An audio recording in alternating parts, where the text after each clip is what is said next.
DD किसान, बदलते भारत की शान।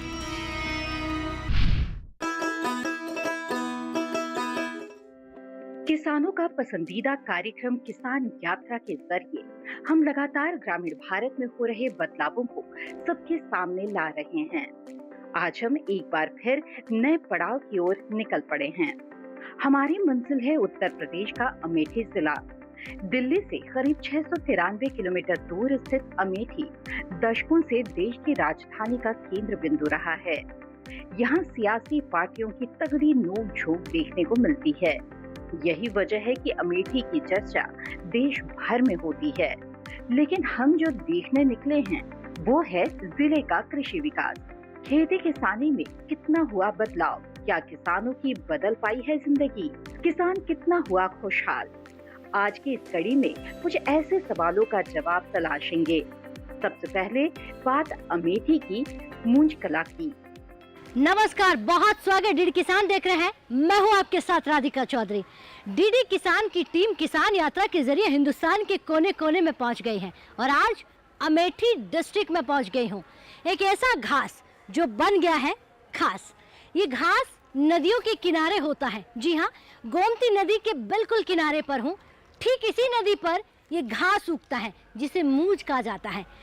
आज इस मूंज से, आज इस घास से न जाने ऐसे हजारों प्रोडक्ट तैयार हो रहे हैं जिससे हमारे किसानों के खाते में सीधी आमदनी बढ़ रही है। कहते हैं कि वन डिस्ट्रिक्ट वन प्रोडक्ट पर काम किया जा रहा है, यानी कि जिले का नाम तो बढ़ाना ही है, किसानों को भी साथ में लेकर चलना है। अब सिर्फ इसकी मांग हिंदुस्तान में नहीं, हिंदुस्तान के बाहर भी हो रही है। चलिए समझते हैं इस धरातल की कहानी को। किसान यात्रा के जरिए हमारी यात्रा पहुंचेगी किसानों के घर घर। अमेठी की अधिकांश आबादी कृषि पर आश्रित है। यहाँ का मूंज उत्पादन भारत भर में प्रसिद्ध है।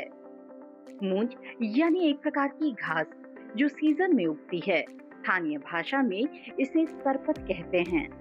गोमती नदी के तराई क्षेत्रों में इसकी उपलब्धता ज्यादा होने से यहाँ बड़ी संख्या में लोग इस कला से जुड़े हैं। हमारी टीम भी गोमती नदी के तराई क्षेत्रों की ओर निकल पड़ी।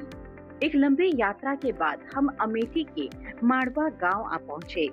यहाँ महिलाएं बड़ी संख्या में ये सुंदर और आकर्षक टोकरियां बना रही हैं।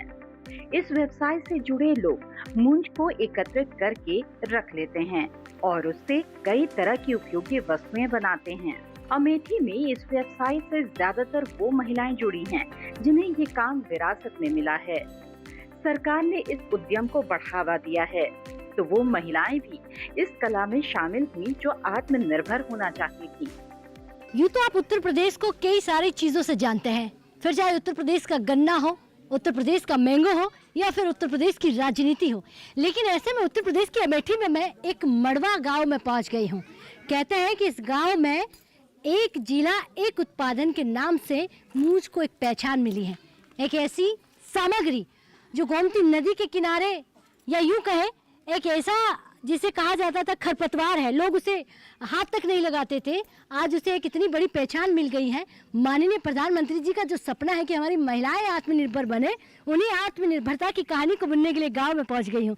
क्या नाम है आपका? हमारा नाम राज दुलारी है। राज दुलारी जी। राज दुलारी, इस गाँव के बारे में बताइए। गाँव कितना बड़ा है, क्या क्या होता है यहाँ पर? यहाँ पे गाँव तो बहुत बड़ा है और ऐसा है कि जब से हमारी मोदी सरकार आई है और जब से हमारे योगी और हमारे मोदी, वो तो हमारे भगवान हैं, जब से आए हैं यहाँ पे, जब से इनका सरकार हुआ है तब से जो है हम तो बड़े घूंघट में रहती थी घर में। अच्छा। जो है बाहर निकलती नहीं, उसके बाद में बाज़ार भी नहीं जाती, घर में रह के जो है परेशान रहत रहीन। और भाई जब से मोदी सरकार हमारी हुई है, जब से हम मेला बाजार सब कहूँ निकल रही हैं। और हमारे यहाँ नदी पे घास पात, ये सरपत इसको बोला जाता है हमारे यहाँ, इसको निकाल के ले आती हैं घर पे। उसको जो है कि इसको कलर करके डिब्बा, टोकरी, डाली, पिन स्टैंड, लोटा, इसलिए सब बनाते हैं। और उसके बाद में जो योजना आती है तो उसके बाद में मेला भी जो है चली जाई थे। मेला चली ये आपने बनाया है? हाँ, ये हम भी बनाए हैं। हमारे 4 बेटी थी, वो एक ससुराल चली गई, 2 हमारे साथ में हैं। वो मतलब दोनों बेटियां हम सारे मिल के जो है का कहती सारा बनाती हैं। अच्छा। हाँ अच्छा, मुझे ये बताइए, अगर महिलाएं खुद काम करने लग जाएं, आपने कहा कि टोकरी आप बनाती हैं, जी। आपकी दोनों बेटियां भी बनाती हाँ। हैं, कमाई हो जाती है? हाँ, कमाई हो जाती है, घर का गुजारा हो जाता है? घर का गुजारा हो जाता है। अगर महिलाएं खुद कमाने लग जाएं तो मुझे लगता है कि जो नारी को संकट आता है, महिलाओं को जो समस्या होती है वो कम हो जाती है। हाँ, कम हो जाती है। 4 पैसा जो है कमा लेती हैं तो उसमें बच्चे का खिला पिला लेती हैं, अपने बच्चों को समझा लेती हैं। 4 पैसा अपने पड़े लगे रहता है, समझा लेती हैं। और नहीं तो पतियों जो दिए तो उसमें बच्चों समझाए जाते हैं। अच्छा, मुझे ये बताइए, कितने ग्रुप में है आपकी महिलाएं? हमारे ग्रुप में तो कम से कम 50-60 महिला हैं।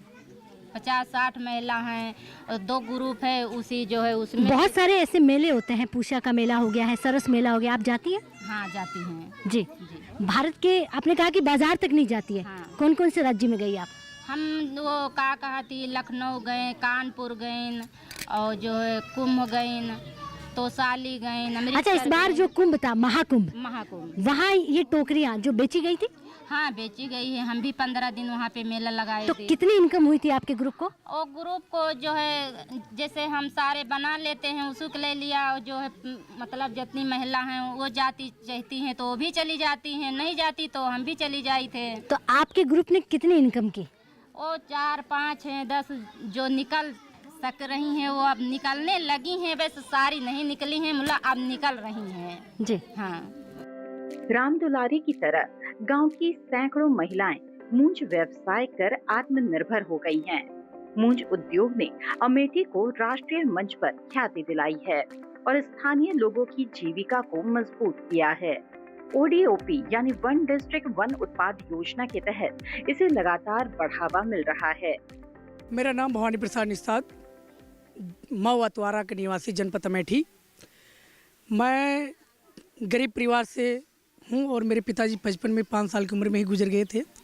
मगर आज हमारे जो ज़िले के समाज सेवी और ग्राम पंचायत के हमारे वरिष्ठ जो सीनियर लोग हैं उनका सहयोग रहा है और आज जो मंजिल प्राप्त हुआ है हमारे माताजी का बहुत बड़ा देन है। और जो हमारी मूंज क्राफ्ट में जो बहनें हैं, जो माताएं हैं, उनका बहुत बड़ा योगदान है। आज जो हमारी पहचान, चाहे जनपद हो, चाहे ब्लॉक हो, चाहे गांव से हो, चाहे प्रदेश की बात करें, चाहे पूरे हिंदुस्तान में मैंने आज मूंज के क्राफ्ट में जो काम मेरी पहचान मिला है, पूरे भारत में तो पहले नाम हमारे माननीय पूजनीय मुख्यमंत्री योगी आदित्यनाथ जी का देन है। जो उत्तर प्रदेश छोड़कर मैं प्रदेश के बाहर गया अन्य प्रदेशों में, और माननीय मोदी जी का योगदान है। तो हम गांव से बहुत जुड़े हैं, बहुत गरीबी देखें भैया, मल्लाह जात के है हैं और कहूँ पूछे वाला ना मल्लाह है कोई सो। और भैया भगवान की कृपा से, प्रभु श्री राम जी की कृपा से OP सिंह भैया मिले, ओम प्रकाश जी, और उन्होंने कहा कृषि विज्ञान केंद्र कठौरा से आप जुड़ेंगे तो आप अनेक लाभ पाएंगे। ODOP आपको दे ही रहा, मगर हमारे विभाग से जुड़ेंगे इसका बहुत बड़ा लाभ मिलेगा। तो कृषि विज्ञान केंद्र कठौरा के पूरे स्टाफ, पूरे सहयोग का जो आज मुझे मिला है, इनको बहुत बहुत आभार। और मैं ये भी कह रहा हूँ, निवेदन कर रहा हूँ, अमेठी में कृषि के मामले में हमारे पिताजी पुराने कृषक थे, मत्स्य पालन और अन्य बीजों का पालन, खेती बाड़ी करते थे। मगर आज जो मूंज में है, ODOP की तरफ से मुझे लोन भी मिला है 2 लाख का, और 2 लाख का लोन मिलने के बाद आज मेरे पास 525 कारीगर जुड़े हैं। और आज मैं एक बात ही कहूँगा, मूंज क्राफ्ट में बाध, चारपाई बनता है, छप्पर बनता है, पेन होल्डर, चपाती कोस्टर, टी कोस्टर, तमाम अनेक प्रोडक्ट बना है। प्रगति मैदान इंटरनेशनल मेला किया है और दिल्ली हाट INA में किया है, ग्रेटर नोएडा और बम्बई। सरस के माध्यम स्वयं सहायता, जिसको कहते हैं स्वयं सहायता समूह, उसके माध्यम से भी गए। मेरी माता प्रेमपति निषाद जी भी गई हैं, मेरे टीम के राज दुलारी जी हैं, सोनमती जी हैं, आरती हैं, तमाम ऐसे कई बहनें का सहयोग रहा है। माननीय प्रधानमंत्री नरेंद्र मोदी के नेतृत्व वाली सरकार ने 2023 में श्री अन्न योजना की शुरुआत की थी।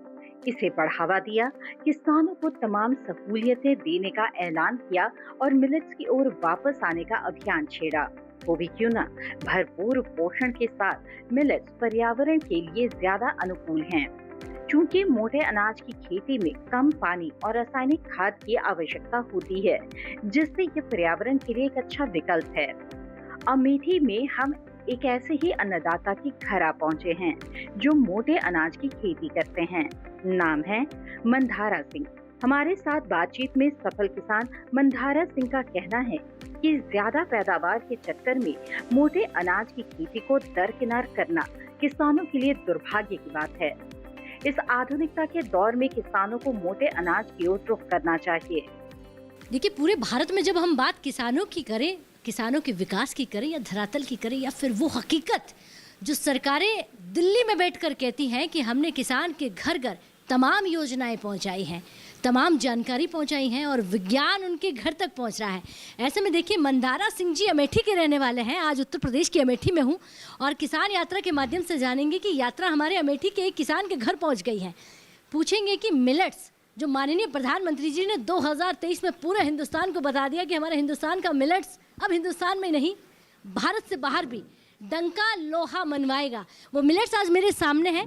ऐसे मिलेट्स, माइनर मिलेट्स भी कह दीजिए, उसके अलावा आप जो हिंदुस्तान में मिलेट्स का नाम लेते हैं वो तमाम मंधारा सिंह जी जो हैं इसकी खेती करते हैं। पहले तो सर बहुत स्वागत, नमस्कार। जी, धन्यवाद। आप गांव का नाम क्या? मऊअतवारा। मऊअतवारा।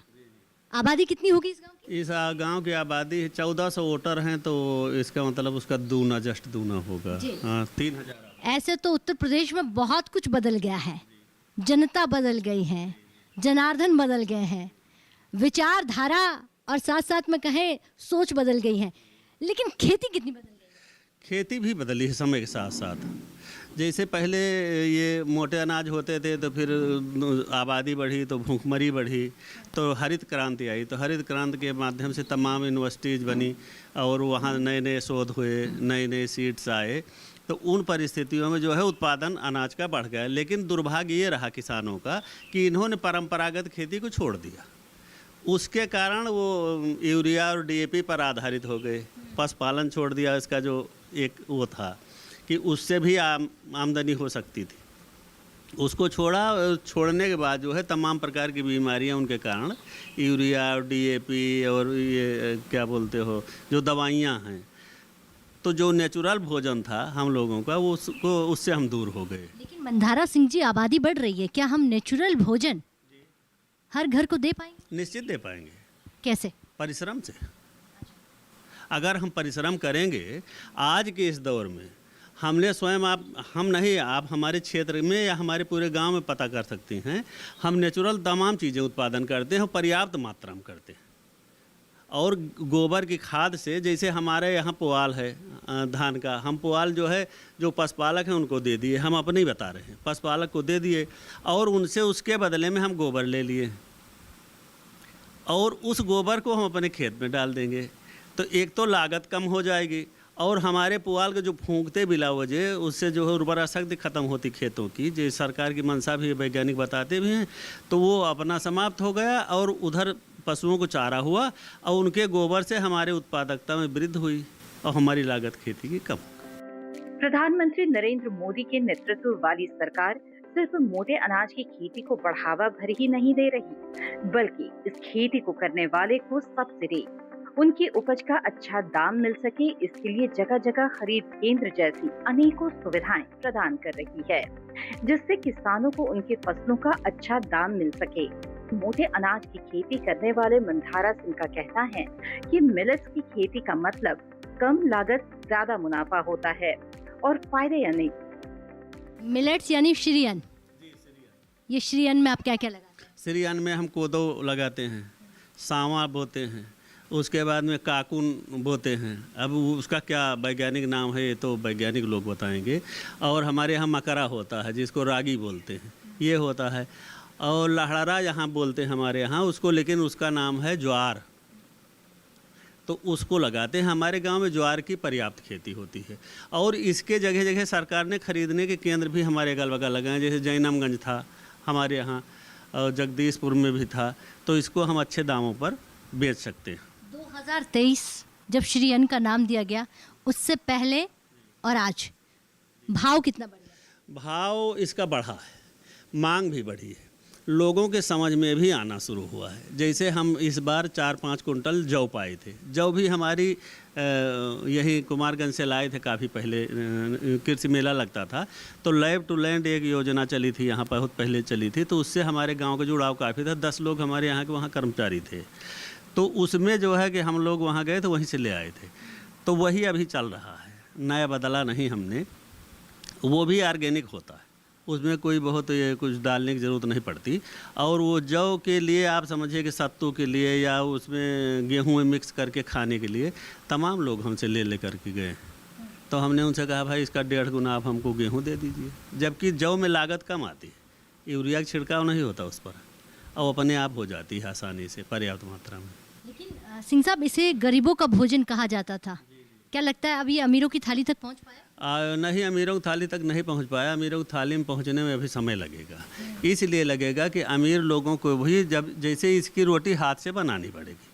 अमीर लोग जो शहर के हैं, जिनको अमीर का मतलब क्या शहरी लोगों को कह लिया जाए, तो वो लोग नौकर के भरोसे हैं। मियाँ बीवी नौकरी करते हैं तो वो कौन दोनों थके हैं, कौन बनावे इसको। तो इसमें परिश्रम थोड़ा ज़्यादा है, तो उसको अपने हाथ से बनाना, फिर बना करके और फिर चूल्हे के कंडे में सेकना, तो खाने में थोड़ा अभी। आज तो हिंदुस्तान इतना स्मार्ट हो गया है कि मिलेट्स के इतने सारे प्रोडक्ट हो गए हैं कि बनाने की ज़रूरत नहीं है, आप ऐसे ही खा सकते हैं। चाहे वो बिस्किट्स हो, नमकीन हो, मिठाइयाँ हो, बहुत सारे मिलेट्स के प्रोडक्ट बन रहे हैं। तो आप मानते हैं इस बात को? क्या कहेंगे कि मिलेट्स को किस तरह से वो खाएं, किस तरह से उसको यूज़ में लें, और मिलेट्स से हमारे देश की कितनी तरक्की? अब देश की तरक्की बहुत हो सकती है। पहली चीज़ तो जो दवाएं आप आ रही हैं, अंग्रेजी दवाएं जो हम कर रहे हैं, उनकी क्या स्थिति है ये हम कहने के लिए अधिकृत नहीं हैं, और हम अधिकारी भी नहीं हैं। हम जो गांव के आदमी हैं उसके बारे में ज़्यादा जानकारी। सच बोल सकते हैं? हम सच बोल सकते हैं। तो उसमें फ्रॉड ज़्यादा है, 99% जो अंग्रेजी दवाएँ हैं वो फ़ायदा कम नुकसान ज़्यादा शरीर को कर रही हैं, और परहेज से बचा जा सकता है। हम स्वयं को बताएँ कि हम पेट के और गैस के बहुत बड़े मरीज़ थे। अच्छा। हम स्वयं, हम आपको दिखा सकते हैं। और लखनऊ में जो जितने टॉप के डॉक्टर थे गैस्ट्रोएंटरोलॉजी के, सबको हमने दिखाया था। अच्छा। और अंततः सुमित रुंगटा जी ने हमसे कहा कि परहेज के अलावा आपको कोई चारा नहीं हुई। HOD है लखनऊ मेडिकल कॉलेज के, किंग जॉर्ज के। तो हम कहा क्या परहेज करते हैं? परहेज मतलब कि जैसे सुबह उठना, फिर गर्म पानी पीना, फिर खाने के बाद रात में 1000 कदम चलना, फिर घर का दूध, घर का मट्ठा साथ में लेना, फिर जो आपके सामने दिख रहा है मिलेट, इसका प्रयोग हमारे घर में होता। हम 33% जौ के बिना गेहूं की रोटी खाते ही नहीं, आप समझिए। और आज भी मेरे यहाँ चूल्हे पर रोटी बनती है, आज बनती है। इतना ही नहीं, मंधारा सिंह आगे कहते हैं कि अब किसान आधुनिक खेती करने लगे हैं। कृषि वैज्ञानिक किसानों के संपर्क में हैं, जिससे कृषि क्षेत्र में बड़ा बदलाव देखने को मिल रहा है।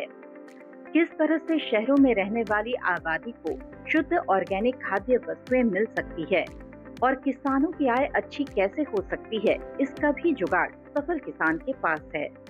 कहते हैं कि खेती को अगर स्मार्ट बनाना है, हाईटेक खेती बनाना है, और आज की खेती डिजिटल खेती हो गई। आपके मोबाइल में पता चल जाता है कि मौसम का क्या विचार है, मौसम का क्या मिजाज है, पानी कब देना है, फल कब पकने वाला है, कौन सा रोग आने वाला है। इसके लिए कहते हैं कि विज्ञान का होना ज़रूरी है। तो यहाँ अमेठी में विज्ञान की कितनी मदद है जो मिल रही है? नहीं, विज्ञान की मदद मिल रही है। अब ये है कि जो मदद लेना चाह रहे हैं उनको मिल रही है। जैसे बुलावा आया कृषि विज्ञान केंद्र हमारे यहाँ है कि आप जाइए, आइए हमारे यहाँ आज किसानों गोष्ठी है, यहाँ नई नई जानकारियाँ दी जाएंगी। या जो लोग जा रहे हैं कि हमारे फसल में रोग लग गया है, वो लग गया है, ये लग गया है, इसका सीड हमको कहाँ उपलब्ध हो पाएगा, तो कृषि विज्ञान केंद्र या यहाँ से 15 किलोमीटर नरेंद्र विश्वविद्यालय है, वहाँ से भी हम लोग इसकी जानकारी ले सकते हैं और कर सकते हैं, और इसको हाईटेक बना सकते हैं।